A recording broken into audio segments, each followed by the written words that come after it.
Yes, students, today we will do separation of ammonium chloride or camphor from common salt. Both of them are sublimative substances.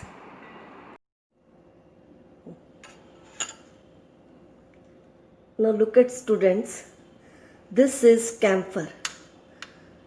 This is camphor, which you know, very sublimative substance. And I have powdered camphor in this bowl and common salt in this bowl. I'll mix both of them. And look, I will be providing heat to them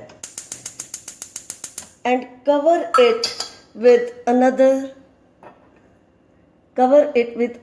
bowl. Now what will happen? After some time we will see that camphor, which is sublimative in nature, that will sublime and common salt will be left behind. Now look here, students. Can you see white portion here? This white portion is of camphor, which has directly changed into vapor state and it has deposited on the bowl. This is sublimation process. Camphor, it sublime, it does not change into liquid, it directly changes into solid without on heating. This is sublimation process. Now, apparatus required for the sublimation process is: we require a burner, a tripod stand, a china dish, a funnel and some cotton.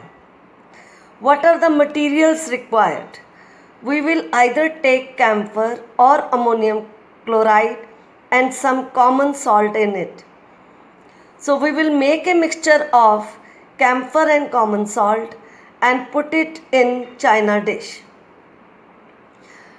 We will heat the china dish for some time.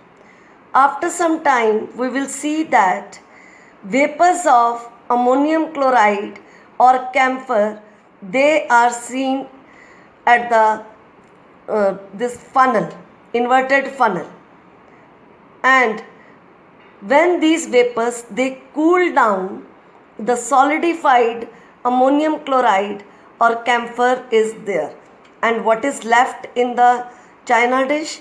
In the china dish, common salt is left. Is it clear?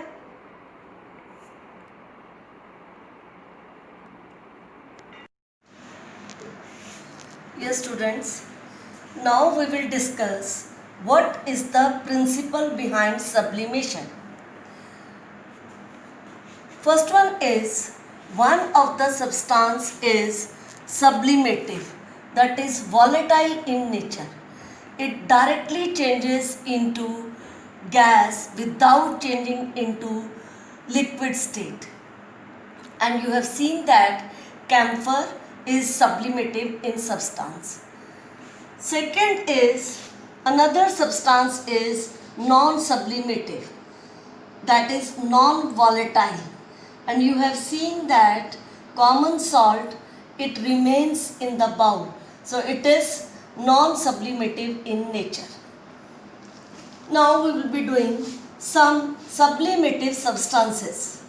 They are camphor, which we have used for the separation with common salt. Camphor, you have seen that whenever we do हवन, हम हवन की अग्नि को प्रज्वलित करने के लिए कैम्फर का इस्तेमाल करते हैं. Second is naphthalene balls. They are also called moth balls. You might have seen that your mother keeps naphthalene balls in your warm clothes, in woolen clothes, so that they cannot be eaten by moths. So naphthalene ball repels the moths. and after some months you see that naphthalene ball, it reduces in size also. I will show you naphthalene balls. These are naphthalene balls. Look at their size. When you open your woolen clothes after 6 months, you see that the size of the naphthalene ball, it reduces. What is the reason? Because naphthalene is sublimative in nature. It directly changes into gaseous state without changing it in a liquid state. And naphthalene balls, the aroma of naphthalene, it keeps the moths away. Next is anthracene and ammonium chloride, that is NH4Cl. Ammonium chloride, these are the four sublimative substances. Thank you.